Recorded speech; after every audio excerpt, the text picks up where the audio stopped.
घोरं दुःखं भव भवगतो दुर्निवारः करोति।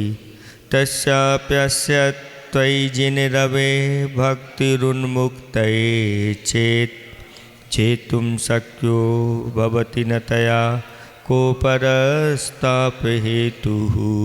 ज्योतिरूपं दुरितनिबहत् ध्वान्तविध्वंसहेतुं त्वामेवाहुर्जिनवरचिरं तत्त्वविद्याभियुक्ताः। चेतोवासे भवसि च मम स्फारमुद्भासमानस्तस्मिन्नंह कथमिव तमो वस्तुतो वस्तुमीष्टे। आनन्दाश्रुष्णपतवदनं गद्गदं चाभिजल्पन् यश्चाएतत् त्वयि दृढमनः स्तोत्रमन्त्रैर्भवन्तं तस्याभ्यस्तादपि च सुचिरं देहवल्मीकमध्यान् निष्कासन्ते विविधविषमव्याधया कादर्वेयाः। प्रागेवेहत् तिदिवभवना दृश्यता भवपुण्यात् पृथ्वीचक्रं कनकमयतां देवनिन्ने त्वयेदं। ध्यानद्वारं मम रुचिकरं स्वान्तगेहं प्रविष्टः तत्किं चित्रं चिन्वपुरिदं यशुवर्णीकरोषि। लोकस्यैकस्त्वमसि भगवन् निर्निमेत्यनिबन्धुस्त्वय्येवासौ सकलविषया शक्तिरप्रतनीका। भक्तिस्फीतां चिरमधिवसन् मामिकां चित्तशय्यां मय्युत्पन्नं कथमिव तथा क्लेशयूथं सहेथा। जन्माटव्यां कथमपि मया देवदीर्घं भ्रमित्वा प्राप्तैवेयं तौनैकथा स्पारपीयूषवापि। तस्या मध्ये हिमकरहिम दुःशीते नितान्तं निर्मग्नं मां न जहति कथं दुःखदावोपतापाः। पादन्यासादपि च पुनतो यात्रेयात्रेते लोकी। हेमावासो भवति सुरभिः श्रीनिवासश्च पद्मः। सर्वाङ्गेण स्पृशति भगवन् त्वय्यशेषं मनो मे। श्रेया किं तत् स्वयमहरः यन्नमामभ्युपैति। पश्यन्तं त्वद्वचनममृतं भक्तिपात्रया पिबन्तं। कर्मारण्यात् पुरुषमस्मा नन्दधामप्रविष्टं। त्वां दुर्वारं स्मरमदभरं त्वत्पिधादैकभूमिं। कथमिव रुजा कण्टका निर्लुठन्ति पाषाणात्मा तदितरसमा। केवलं रत्नमूर्तिर्मानस्तम्भो भवति च परस्तादृशो रत्नवर्गः। दृष्टिप्राप्तो हरति स कथं मानरोगं नराणां। प्रत्यासक्तिर्यदि न भवतस्तस्य तत्तच्छक्तिहेतुः। विद्याप्राप्तो मरुदपि भवन् सद्या पुंसां निर्वधिरुजा धूलिबन्धं धुनोति। ध्यानाहूतो हृदयकमलं यस्य तु त्वं प्रविष्टस्तस्या शक्या काये भुवने देवलोकोपकाराः। जानासि त्वं मम भवे यच्च यादृच्छा दुःखं। यस्य स्मरणमपि मे शस्त्रवन्निष्पिनष्टि। त्वं सर्वेषा सकरिपति च त्वामुपेतोऽस्मि भक्त्या। यत्कर्तव्यं तदेह विषये देवयेव प्रमाणं। प्रापद्दैवं तौ नुदिपदैर्जीवकेनोपदिष्टैः। पापाचारी मरणसमये सारमेयोऽपि सौख्यं। कः सन्देहो यदुपलभते वासवश्रीप्रभुत्वं। जलपञ्जाप्यैर्मणिभिरमलैस्तुन्नमस्कारचक्रं शुद्धे ज्ञाने शुचिनिचरिते सत्यपि त्वय्यनीचा भक्तिर्नोचे धनवदी सुखा वंचिका शक्कोद्घाटं भवति हि कथं मुक्तिकामस्य पुंसो मुक्तिद्वारं परिणमः मोहमुद्राकवाटं पृच्छन्नाखलवगमयमयी रन्ध्रकारैः समन्तात् पन्थाः मुक्तेः स्तपटपदः क्लेशगर्तैरगाधैः तत्कस्तेन विजति सुखतो देवतत्त्वाभासी यद्रग्रे न भवति भवत् भारती रत्नदीपः आत्मज्योतिर्निधिरनवधिर्दुष्टुरानन्दहेतुः कर्मक्षोणी पटलपिहितो यो न वाप्यापरेषां हस्ते कुर्वन् तेनतिचिरतस्तं भवद्भक्तिभाजा स्तोत्रैर्बन्धः प्रकृतिपरुषोद्दामधात्रीखनित्रैः पित्तुत्पन्ना नहिमगिरे रायता चामृताब्धेर्या देवत्वत्पदकमलयोः संगता भक्तिगङ्गा चेतस्तस्यां मम रुचिवशा दाप्लुतं क्षालिताः कल्माषं यत् भवति किमियं देवसन्देहभूमिः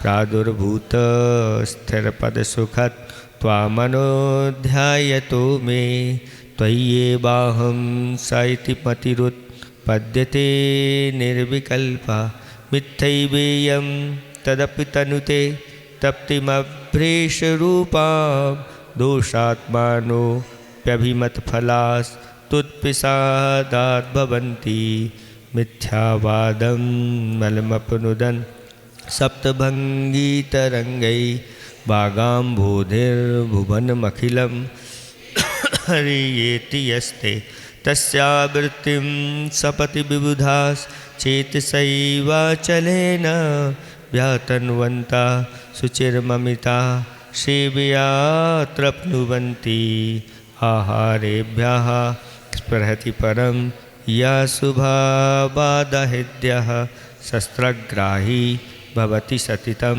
वैरिणा यच्च शक्यः सर्वाङ्गेषु त्वमसि शुभगस्तुं न शक्या परेषां तत्किं भूषा वसनकुसुमयि किंच शस्त्रैरुदस्त्रैः। धर्म स्नेही भवात्माओं, कल 19वें नंबर का छंद हुआ था और भगवान की भक्ति करते हुए ये भगवान जो स्वभाव से असुंदर हुआ करते हैं वो ही अपने शरीर को श्रृंगारित करते हैं और जो बैरियों के द्वारा जीते जा सकते हैं ऐसे ही व्यक्ति अस्त्र शस्त्र को धारण करने वाले होते हैं। लेकिन भगवान आप कैसे हैं? आप तो सर्वांग सुंदर हैं और आप किसी के द्वारा जीते नहीं जा सकते, इसलिए आपके लिए कोई श्रृंगार की आवश्यकता नहीं, कोई वस्त्र की आवश्यकता नहीं, कोई फूल मालाओं की आवश्यकता नहीं और आपके लिए कोई अस्त्र शस्त्र की भी आवश्यकता नहीं है।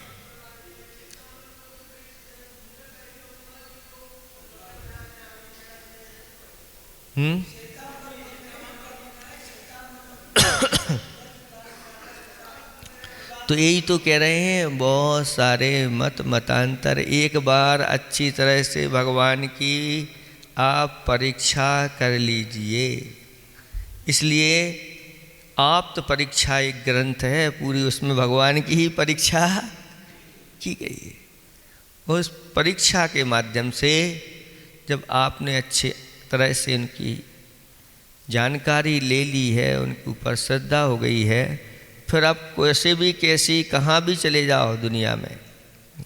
इसलिए आचार्य भगवंतों ने कहा कि बिना दर्शनों के रह जाना अच्छा है।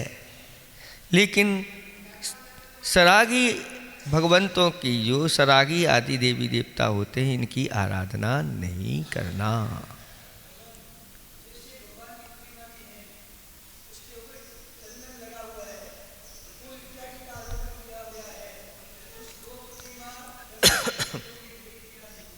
थोड़ा बहुत लगा देते हैं तो उससे उनकी भीतरागता या श्रृंगार आदि वहाँ नहीं होता, लेकिन फिर भी लगाने की ऐसी कोई आवश्यकता उनको नहीं होती कि लगे रहें। स्थायी आदि लगाने की व्यवस्था कहीं, वो तो उस समय, जिस समय मान लो अभिषेक आदि कर रहे हैं, थोड़ा सा चंदन चर्चित कर दिया और वो सब मिल कर के सबको आ जाता है, सुगंधित वस्तु मिल जाती है, वो बात अलग है। लेकिन लगा करके 24 घंटे के लिए छोड़ देना, ये ठीक प्रक्रियाएँ नहीं हैं। कहीं बीतरागता वहाँ पर नष्ट नहीं होती। जहाँ बीतरागतापन को पूरी महसूस हो तो करना चाहिए, और अगर आपको बीतरागता महसूस नहीं हो रही है तो नहीं। और आगम मत से प्रतिष्ठित हुई हो प्रतिष्ठा, ऐसी नहीं बीतराग मुद्रा भी है और आगम मत से प्रतिष्ठित प्रतिमाएँ नहीं हैं तो भी वो मान्य नहीं है। शास्त्रों में स्पष्ट इनकी बात कही गई है। देखो, आचार्य भगवंत ये कहते हैं कि सबसे पहले भगवान की बीतरागता दिखती है। बीतरागता कैसे दिखती है? तो राग देश मोह आदि का इनका अभाव हो गया है, और इनका अभाव होने से 18 दोष इनके अंदर नहीं है।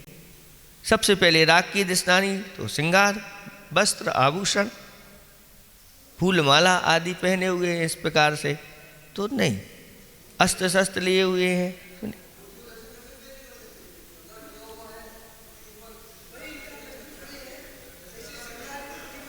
श्रृंगारित प्रतिमा का दर्शन नहीं होता, श्रृंगार वाले का नहीं। जहाँ श्रृंगार हो रहा है वो प्रतिमाएं मान नहीं हैं।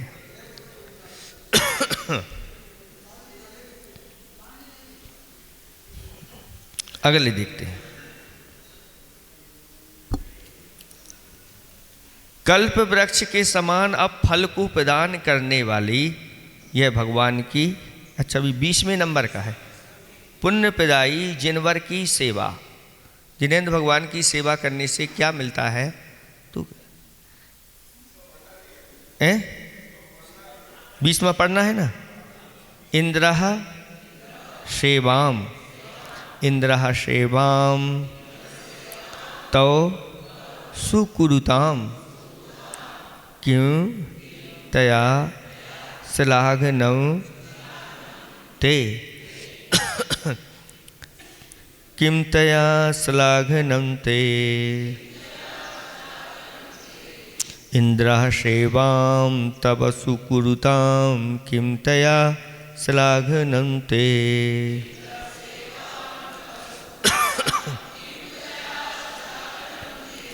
तस्सैवेयं भवलयकरी श्लाघ्यता मा तनोति। तस्सैवेयं भवलयकरी श्लाघता मा तनोति।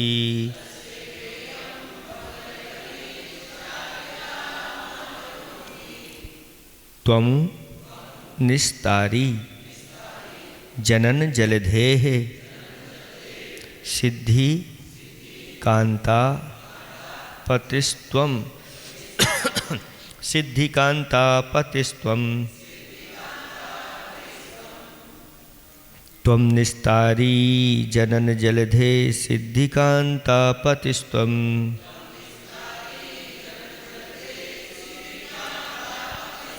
त्वं लोकानां, त्वं लोकानां प्रभुरिति तवस, प्रभुरिति तवस श्लाघ्यते स्तोत्र मित्थम। श्लाघ्यते स्तोत्र मित्थम। इंद्रः सेवां तव सुकुरुतां किं तया श्लाघनन्ते।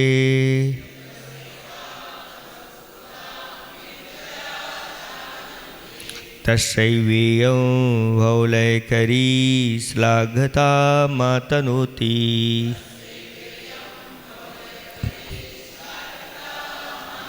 त्वं निस्तारी जनन जलधेः सिद्धिकान्ता पतिस्त्वं।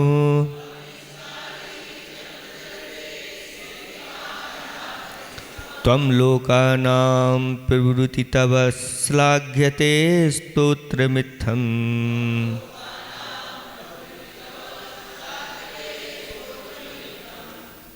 पढ़ो।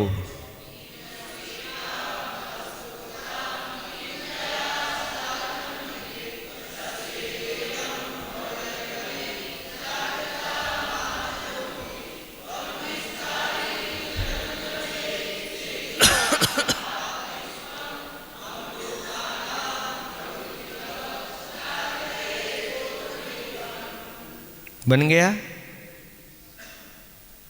अर्थ देखें अब उसका।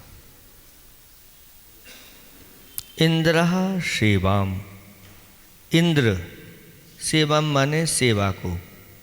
किसकी सेवा को? तव माने भगवान आपकी सेवा को। सुकुरुताम अच्छी तरह से करे। किम क्या, तया उससे, श्लाघनम प्रशंसा है, ते माने आपकी। एक लाइन का अर्थ समझे। यहाँ पर कहा जा रहा है यह भगवान इंद्र आपकी सेवा को अच्छी तरह करे। उससे, उस सेवा से, ते माने आपकी, किम श्लाघनम क्या प्रशंसा है। इससे आपकी कोई प्रशंसा, इससे भगवान प्रशंसनीय नहीं कि भगवान के पास आकर के इंद्र उनकी सेवा करता है और बहुत सारे इंद्र उनके चरणों में डले रहते हैं, उनकी भक्ति पूजा करते हैं, इसलिए भगवान की महिमा। हाँ, तो उन लोगों से भगवान की महिमा नहीं है। यहाँ पर कहा जा रहा है भगवान वह आपकी सेवा भली करे, लेकिन उससे आपकी कोई प्रशंसा नहीं है। बल्कि क्या होता है, तस्य एव यम, उसी इंद्र की ही, यम अने यह सेवा तो भवलय करी, संसार का नाश करने वाली होती। भगवान को कोई उससे लाभ नहीं है। भगवान को क्या लाभ है? वो सेवा में डला हुआ है, भक्ति कर रहा है, तो कि भगवान को कोई प्रशंसा नहीं। लेकिन वह भगवान की भक्ति पूजा आराधना करने से एक भव अवतारी हो जाता है, यानी वह निरंतर अपने पाप कर्मों को घटाता चला जाता है और निरंतर पुण्य का संचय, ऐसा पुण्य संचय करता है संसार में ज़्यादा समय तक वह नहीं रहने देता उस संसार से। तो उसकी ही यह संसार की क्षय करने वाली जो सेवा है उसके संसार का नाश करने वाली है और श्लाघ्यताम प्रशंसा को आतनोति विस्तृत करती है। यानी वह प्रशंसा का पात्र हो जाता है कि देखो भगवान की सेवा करने से उसने एक भाव अपना सीमित रखा है और निरंतर भगवान की भक्ति में वह लगा रहता है और पुण्य का बढ़ता है।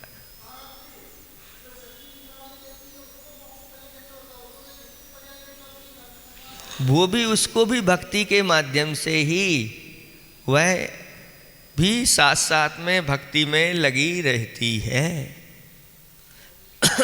सारे अनुष्ठान उसको भी करने को मिलते हैं, तो वो भी अपने पाप कर्मों को बहुत अल्प कर लेते, अल्प संसारी वह भी हो जाती है और अगले ही भाव में स्त्री पर्याय का छेद करके और मनुष्य हो करके और संसारिक सुख भोग करके और फिर वह मोक्ष को प्राप्त कर संयम को धारण करती है।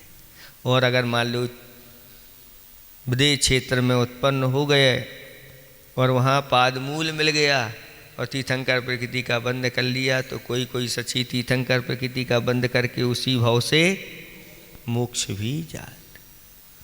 मोक्ष तो पक्का है, लेकिन अपने अपने भंग किस प्रकार के कौन के बन गए कह नहीं सकते। तो वो भी उसकी चूंकि आयु कम होती है, 5 पल्ल की आयु, और इनकी होती है सागरों में, तो ऐसी 40 नील सचियाँ उसके काल में मोक्ष प्राप्त कर लेती हैं, फिर कहीं जाके नंबर लगता है। वो भी सोचता होगा कि इतनी लंबी आयु मुझे क्यों मिली, छोटी सी मिली होती तो अभी तक तो मनुष्य बन करके संयम धारण करके अनंत चतुष्टय प्राप्त करके और मोक्ष को प्राप्त कर लेता। लेकिन आयु कर्म ऐसा है कि वह बांध करके रखता है, छुड़ा नहीं सकते, कम नहीं कर सकते। नरकों में और त्रियंचों में नहीं, नरकों में और देवों में, स्वर्गों में या देवों में, नरकों में और देवों में जितनी आयु मिली है उतनी आयु तो पूर्ण, क्योंकि अकाल में मरण वहाँ पर नहीं देखा जाता।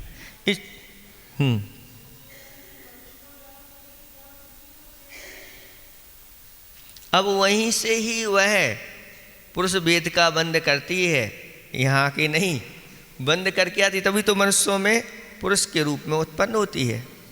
तो यहाँ थोड़ी करना है उसको, वहीं करके आती।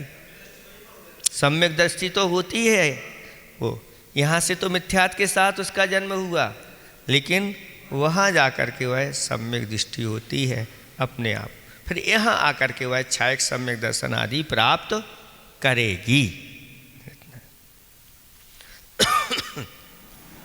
तो इससे आपकी कोई प्रशंसा नहीं है, भगवान आपकी क्या प्रशंसा कि आपके चरणों में 100 इंद्र आपकी भक्ति पूजा करते रहते हैं, आपका ऐसा समोषण लगता है, बहुत सारी सभा हैं, इसलिए आपकी महानता है। इससे महानता आपकी नहीं, तो फिर किससे महानता है? ऐसा कहते हैं, त्वम निस्तारी, आप क्या हैं? निस्तारी हैं। किससे? जनन जलधे है, संसार रूपी समुद्र से आप स्वयं तरने वाले हैं और दूसरों को भी तारने वाले हैं। और सिद्धि कांतः पति ही त्वम, आप मुक्ति रूपी स्त्री के पति यानी स्वामी हैं। त्वम लोकानाम प्रभु, आप तीनों लोकों के स्वामी हैं। अनुग्रह और निग्रह दोनों करने में आप समर्थ हैं, ऐसा आपके पास प्रभुत्व पाया जाता है भगवान। इसलिए इस प्रकार की तो माने आपकी स्तोत्रम इत्थम, इस प्रकार के स्तोत्र स्तुति श्लाघ्यते यानी प्रशंसनीय, ऐसी स्तुति तो आपकी प्रशंसनीय है कि आप स्वयं पार होते हैं संसार से और सबको पार करने वाले होते हैं। और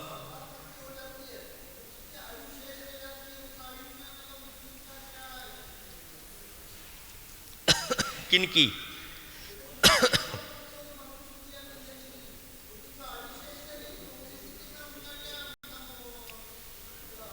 अकाल मरण होता है ना मनुष्यों त्रियंचों में, मनुष्यों और त्रियंचों में अकाल मरण होता है। उनकी आयु शेष नहीं रहती, सारी आयु अकाल मरण में निकल जाती है और नई आयु बांध करके यहाँ से जाते। ऐसे नहीं कि यहाँ से कोई आयु बंद नहीं हो और जीव निकल जाए। पहले आप आयु संबंधी पेट्रोल अपनी गाड़ी में भरवाइए। पेट्रोल अगर भर गया है तो जीव यहाँ से यात्रा करेगा, नहीं तो कहीं जाने वाला नहीं। पहले आयु बंद होगा, आयु बंद होने के बाद फिर अंत में जाकर के वह यहाँ से जीव जाएगा। त्रियंचों और मनुष्यों की ये बात है, देवों और नारकियों में ऐसी व्यवस्था नहीं है। और भी त्रियंच मनुष्यों में जो भोग भूमि के हैं उनमें भी अकाल मरण की व्यवस्था नहीं है। ऐसा कर्म भूमि के मनुष्य त्रियंचों को अकाल में मरण कहा गया है। तो देखें फिर से एक बार, इंद्रः यानी इंद्र, तब माने आपकी सेवाम सेवा को सुकुरुताम अच्छी तरह करे। तया उससे ते यानी आपकी किम क्या श्लाघनम क्या प्रशंसा है। यम यह सेवा तो तस्यैव उसी इंद्र की भवलय करीम संसार का नाश करने वाली श्लाघताम प्रशंसा को आतनोति विस्तृत करती है।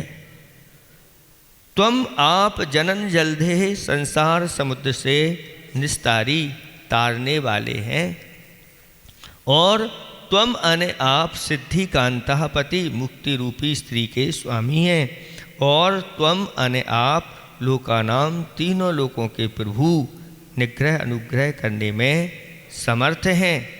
इयम इस प्रकार की, इत्थम माने इस प्रकार, इति यह है, तव माने आपकी, स्तोत्रम स्तुति, श्लाघ्यते ये प्रशंसनीय है। मूल चीज भगवान की क्या है उसकी ओर, इसलिए भगवान की स्तुति करते हुए कहा कि भगवान आपका आकाश में गमन होता है, इससे आपकी पहचान है क्या। तो आकाश में गमन करने वाले तो बहुत सारे हैं, ऐसे नहीं कि भगवान का ही आकाश में गमन होता है, देवों का भी आकाश में गमन, विद्याधर भी आकाश में गमन करते हैं और आप लोग भी नोट दे करके और जहाज में बैठ करके आप लोग भी आकाश में गमन कर आते हो। तो आकाश में जो गमन करता है तो भगवान हो गया, कहते नहीं। तो फिर जिनके लिए छत्र आदि लगे हुए हैं तो छत्र और भी लोगों को लगते हैं तो भगवान नहीं है, वो भी उनके लिए भी लगे, और आप लोग भी अपने ऊपर छत्ता लगा करके निकल पड़ते हो। इससे भगवान की क्या प्रशंसा है, नहीं। अब समूषण वगैरह लगाया तो मायावी लोग भी ऐसे समूषण को बना करके लगा सकते हैं, इससे आपकी पहचान नहीं, आपकी प्रशंसा तो आपकी वीतरागता के कारण से है। आपके अंदर जो अनंत चतुष्टय है उससे आपकी पहचान है। जो आपके अंदर सर्वज्ञता है उसके माध्यम से आपकी पहचान है। ये चीज़ें सामान्य लोगों में नहीं पाई जाती। और क्या, परीक्षा ठोक बजा करके, जैसे आप लोग कुछ खरीदने जाते हो, मटका खरीदते हो, आज मटकाओं का जमाना ख़त्म हो गया, और जब जाते थे तो सब ठोक बजा करके, और अगर ठोक बजा के नहीं लाए ना, और अगर यहाँ पानी भरते ही लीक हो गया तो जाओ, फिर जाओ, ठोक बजा करके अच्छी तरह से लाओ उसको, और देख करके उसमें कहीं क्रैक आदि तो नहीं है, और आप कर लेते हैं परीक्षा तो बस हो जाती। ऐसे ही भगवान की परीक्षा भी, गुरु की भी परीक्षा ठोक बजा करके, शास्त्र की भी परीक्षा ठोक बजा करके कर लो, और फिर एक बार हो गई तो फिर कोई आपके लिए संसार में भटका नहीं सकता, कोई आपके लिए। निग्रह का अर्थ होता है उसको हटा देना, दूर कर देना, और अनुग्रह का अर्थ उसको अच्छी से पुष्ट कर देना, रुष्ट और पुष्ट। जैसे कहते हैं राजा जो होता है शत्रुओं का निग्रह करता है, यानी शत्रुओं का वारण हटाता है, शत्रु पक्ष को वह समाप्त करता है या शत्रुता समाप्त करता है। और निग्रह किसका करता है, तो शिष्ट जन होते हैं, सज्जन जन होते हैं, उनका अनुग्रह यानी उनका लालन पालन होता है, शत्रुओं का लालन पालन नहीं होता। ऐसे ही भगवान के पास भी ये क्षमता सब विद्यमान है। तीन लोक के नाथ हैं, यानी तीन लोक के लिए उठापटक करने की उनके पास पूरी क्षमता, और तीन लोक के पालन भी अच्छी तरह से भरपाई भरपोषण करने की भी शक्ति उनके अंदर विद्यमान है। करें अथवा ना करें, लेकिन शक्ति तो उनके पास इस प्रकार की विद्यमान रहती है। तीनों लोगों को भी हिलाने की क्षमता है, तो तीर्थंकर के अंदर ऐसा बल पाया जाता है। अब देखें इसका ज्ञानोदय छंद। तारण तरण आप हो प्रभुवर, मुक्ति रमा के स्वामी हो। तीन लोक के रक्षक जिनवर, जन जन के कल्याणी हो। इंद्र आपकी स्तुति करता, गाता तब क्या यश गाथा। भव दुख न प्रभु स्तुति से, स्वयं इंद्र भव तर जाता। इंद्र श्रेष्ठ सेवा करता है, उससे प्रभु को क्या मिलता है। पर वह ही भव भ्रमण न साती, इंद्र प्रशंसा वही बढ़ाती। भव सागर से तारते, मुक्ति रमा के नाथ। जगदीश्वर इस स्तोत्र से, सदा प्रशंसित आप। ओम ह्रीं सर्वरिद्धि सिद्धि समृद्धि प्रदायक, सकल रोग हराय, श्री वासुपूज जिनेन्द्राय नमः। इस तरह से ये भक्ति हो गई। यहाँ पर ये भी इस प्रकार से निंदा और स्तुति करने की एक प्रस्तुति होती है। मतलब आपसे आपकी सेवा कर तो आपकी इसमें क्या बढ़ोतरी है, ऐसा कह दिया। फिर कहा कि हाँ इस प्रकार से आपकी, जैसे कोई मान लो मुनिराज की सेवा करता है और बड़े बड़े लोग उनके चरणों में आकर के उनकी सेवा कर रहे हैं। अरे महाराज की तो देखो बड़े बड़े लोग आकर के सेवा कर रहे हैं, तो बड़े लोगों से महाराज का महत्व तो बढ़ रहा है क्या? तो कहते हैं कि नहीं, उनको उनका तो घाटा हो जाता है। जैसे आप भैयावृत्ति करोगे तो हमारी कर्म नेजरा कम हो जाएगी है? जैसे अब हमें परिसह सहन कर रहे थे, अच्छे से हमारी गर्मी लग रही थी और हम सहन कर रहे थे और हमारी कर्म की निद्रा अच्छी चल रही थी। आपने आकर के हवा कर दी, अब थोड़ा हमारे लिए अच्छा लगने लगा, शरीर के लिए अनुकूलता हो गई, तो हमारी नजरा कम हो गई और आपकी नजरा चालू हो गई। आपने तप प्रारंभ कर दिया, आप तपस्वी बन गए, आपके अंतरंग तप प्रारंभ हो गया, तो हमारी नजरा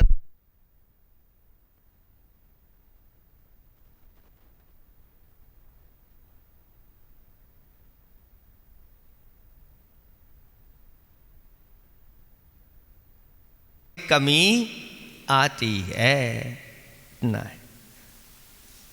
आपके लिए तो फायदा ही फायदा है। ये है एक अब देखें, इसलिए कई लोग जो है ना इसको नहीं समझ पाते और कहते हैं महाराज की मैंने 4 महीने सेवा की और महाराज ने तो मेरी ओर देखा ही तक नहीं। कम से कम महाराज हम आए हैं और 4 महीने हम यहाँ रहे हैं, महाराज उनकी पूरी सेवा में तत्पर, महाराज ने तो देखा ही नहीं। लो सब बेकार। तो अपनी जो है ना पूंजी को ऐसे ख़त्म नहीं कर लेना। आप तो ये सौभाग्य मानो कि उन्होंने हमारे लिए वैयावृत्ति का अवसर तो दे दिया और हमने इतना 4 महीने कैसा पुण्य का संचय, अक्षय पुण्य का संचय किया। और महाराज कहते नहीं मेरे साथ कोई नहीं जाएगा, मेरी कोई वैयावृत्ति नहीं करेगा, रहो खड़े रहो देखते रहो। तो ये सौभाग्य जितना मिला उतना सौभाग्य और भी हमें मिलता रहे, इस प्रकार की भावना करना चाहिए। अंतरंग में किसी प्रकार के कोई मलिन भाव नहीं करना चाहिए, नहीं तो वैद्य जी जैसी दशा हो जाएगी। वैद्य जी ने वैयावृत्ति की, लेकिन महाराज ने कहा, स्वस्थ हो गए महाराज बढ़िया, और महाराज ने कहा कि तो रोगों की उत्पत्ति होती है, असाता वेदनी कर्म के उदय से हुआ रोग हुआ था, अब हमारा असाता का सब खत्म हो गई, अब तो साता का उदय चल रहा है, इसलिए मैं निरोगी और वैद्य जी की प्रशंसा नहीं की। तो वैद्य जी को अंतर से ऐसा लगा और उन्होंने उनके बारे में कुछ ऐसे विचार बना लिए जो उनके लिए पतन के लिए कारण बन और वैद्य जी मर करके बंदर बन गए। कहाँ तो उनको जाना था स्वर्ग, और बंदर बन गए।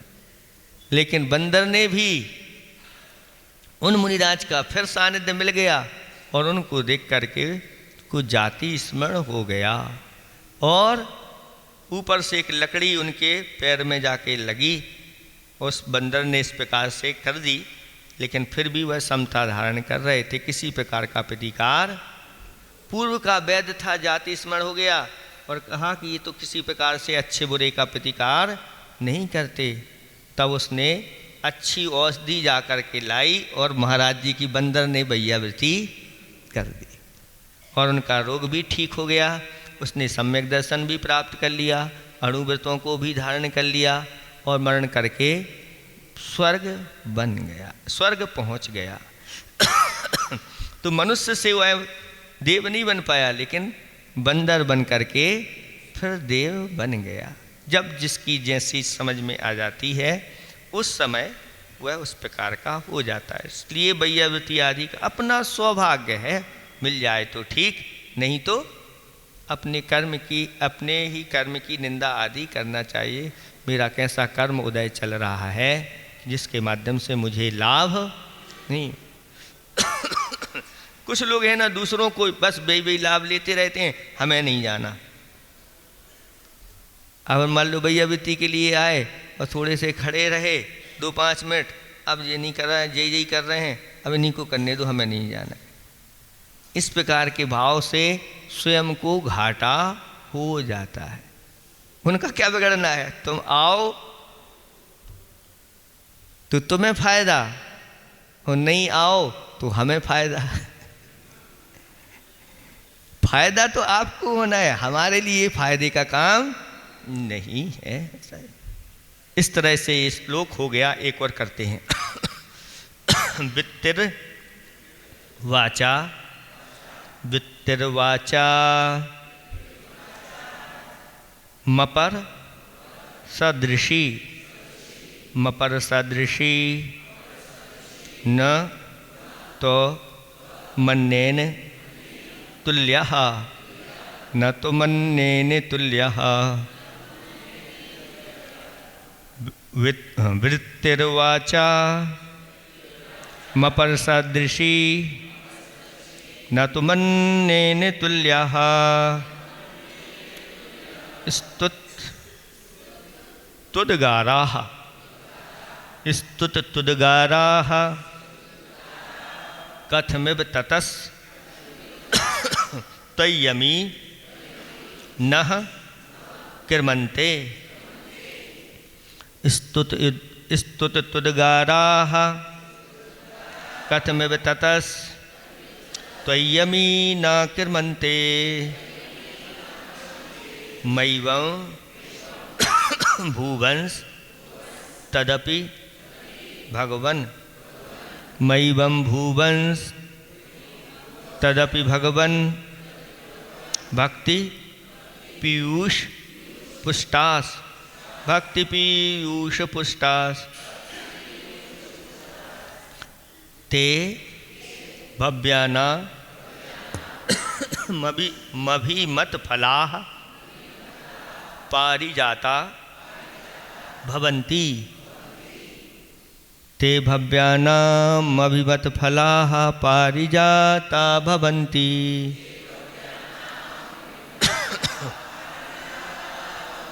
वृत्तिर्वाचा मपर सदृशी न तो मन्नेन तुल्यः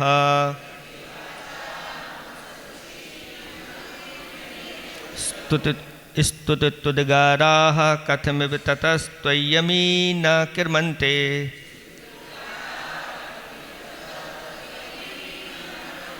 मयि बंभुवन तदपि भगवन् भक्ति पीयूष पुष्टास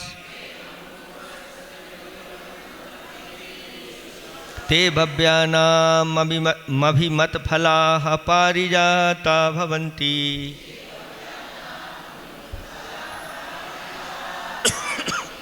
पढ़ो एक साथ।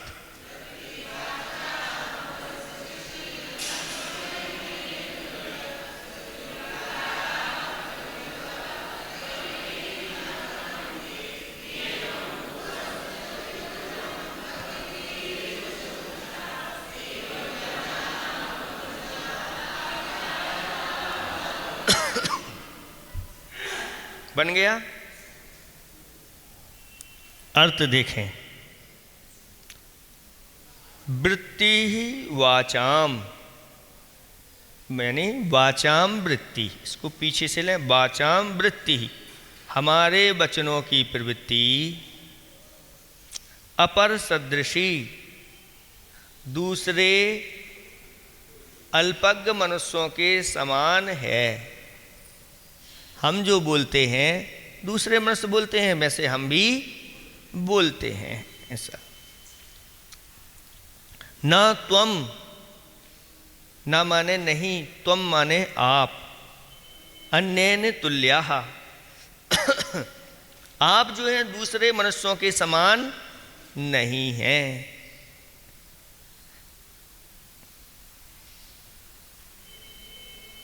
हमारे वचनों की प्रवृत्ति दूसरे लोगों के वचनों के समान होती है, लेकिन आप हमारे समान नहीं, क्योंकि आप हमसे भिन्न हैं। हम सब अल्पज्ञ हैं। हमारे साथ आपकी कोई तुलना नहीं होती। आप कैसे हैं? अतुलनीय हैं।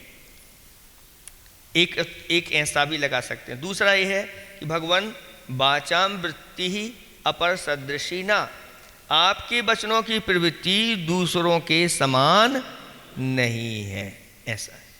और ना त्वम अन्येन तुल्या, ना आप भी अन्य के समान हैं। आप हम सबसे विलक्षण हैं, क्योंकि भगवान जब बोलते हैं तो उनके कोई ओंठ, तालु, जिह्वा, कंठ आदि का प्रयोग नहीं होता। वह बिल्कुल जैसे मूर्ति रखी रहती है आपके मंदिर में, ऐसे ही भगवान हाथ पर हाथ रख करके और नासा दृष्टि हिलते डुलते भी नजर आपको नहीं आएंगे। आप कभी भी भगवान के पास समुद्र में जाओगे तो जैसी मूर्ति द्वेरी पर विराजमान, ऐसे ही वह विराजमान रहते। कोई वहाँ पर चलना फिरना नहीं। जब विहार करते हैं उस समय की बात अलग है, लेकिन समूह शरण में तो स्थिर होकर के ना किसी को देखना, ना किसी को आशीर्वाद देना, अपने ही अनंत चतुष्टय में वह भगवान लीन रहते हैं। कोई पूजा कर रहा है, आदि आदि भक्ति पूजा, उससे भी उनको कोई लेना देना नहीं। जैसे आप लोग मंदिर में करते हो, करते रहो, जितनी करना, लघु बड़ी छोटी आदि आदि नहीं। ऐसे ही भगवान की वहाँ पर यह मुद्रा होती है और उनके सर्वांग से अथवा मुखार बिंद से ऐसी ओंकारमयी वह धुनी निकलती है। वह धुनी ही 718 भाषाओं में परिवर्तित होकर के सबको उसका लाभ मिल जाता है, सब उसको ग्रहण कर लेते हैं।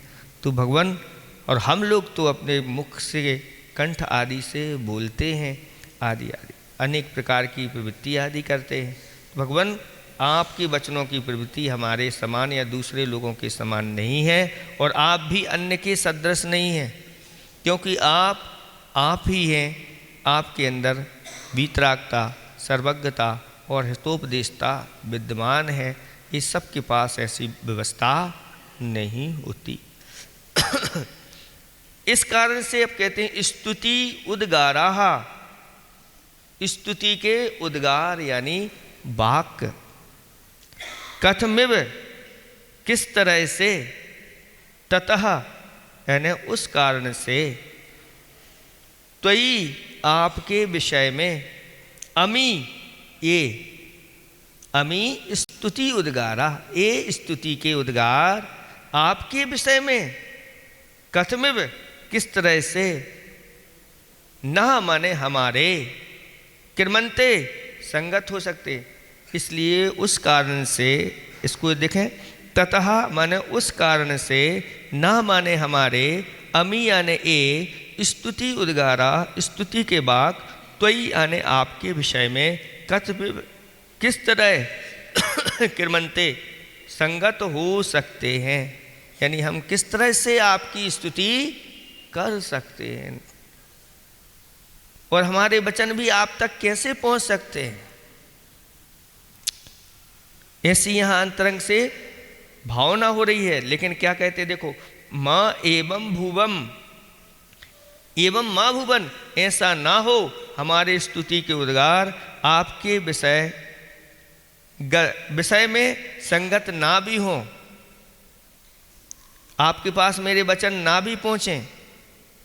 आप अनंत गुणों के स्वामी हैं, उन अनंत गुणों को मैं भली ना कह पाऊं, लेकिन तदपि, तो भी भगवन, हे जिनेन्द्र देव, भक्ति पीयूष पुष्टाहा, भक्ति रूपी अमृत से पुष्ट हुए,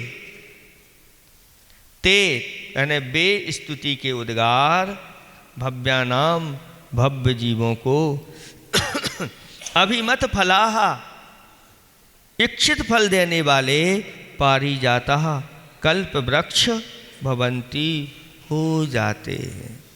कितनी महिमा यहाँ पर बताई जा रही है कि भगवान के पास हमारे वचन वहाँ तक पहुँचें अथवा ना पहुँचें, अथवा हमारे पास भगवान की भक्ति करने के वो शब्द हों अथवा ना हो, लेकिन जब भगवान की भक्ति भक्त करता है उस समय वह शुभ परिणामों से परिणत हो जाता है। उस परिणामों के माध्यम से वह ऐसा पुण्य का संचय वह भव्य जीव कर लेता है कि वह, उसकी वह भक्ति कल्प वृक्ष के समान फल देने वाली हो जाती है। जब उसका पुण्य उदय में आता है तो जैसे कल्प वृक्ष से जो कल्पना करो वो चीज़ प्राप्त हो जाती है, ऐसे ही पुण्यवान जीव के लिए सारी चीज़ें प्राप्त होती चली जाती है, इच्छित फल उसको मिलता चला जाता है जो जिनेन्द्र भगवान की भक्ति करता है। भगवान जब आपके वचन अनुपम हैं और आप स्वयं भी उपमा रहित हैं, तब आपके वचन दीपक के समान हैं अथवा आप अमुक पदार्थ के समान हैं। इस प्रकार की स्तुति आपके विषय में कैसे लागू हो सकती है? किसी से आपकी तुलना नहीं कर सकते। इसलिए परंतु भक्ति मार्ग में इस बात का विचार नहीं किया जाता। भक्ति के कारण भव्यों के भी मिथ्या उद्गार भी कल्प वृक्ष की तरह मनोवांछित हो जाते हैं। इसलिए आपके मन में तो जो उनके प्रति अच्छी सद्भावना आए वही आप बोल दीजिए, वही आपकी भक्ति है। एक बालक गया और उसने जाकर के भगवान को ABCD EFG आदि आदि सुना दी और कहा कि भगवान मुझे कविता बनाना नहीं आता, हमने तो ABCD सुना दी है, पोयम आप बना लेना।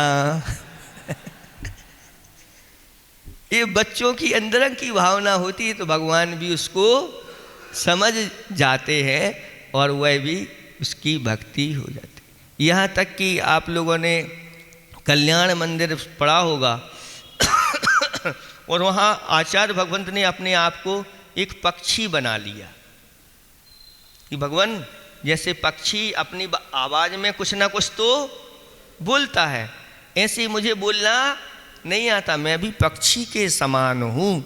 और जैसे पक्षी भी अपनी वाणी के माध्यम से वह बोलता है, ऐसे मैं भी बोल करके आपकी भक्ति करूँगा। इसलिए आप लोग अपनी तरफ से भी भक्ति बना लिया करे। जो लिखी हुई है वो तो पढ़ ही देते हैं, लेकिन अपने अंतरंग में क्या भाव आ रहे हैं वो भगवान के सामने बना के, जो भी जैसे टूटे फूटे भी आए तो सब चल जाएगा।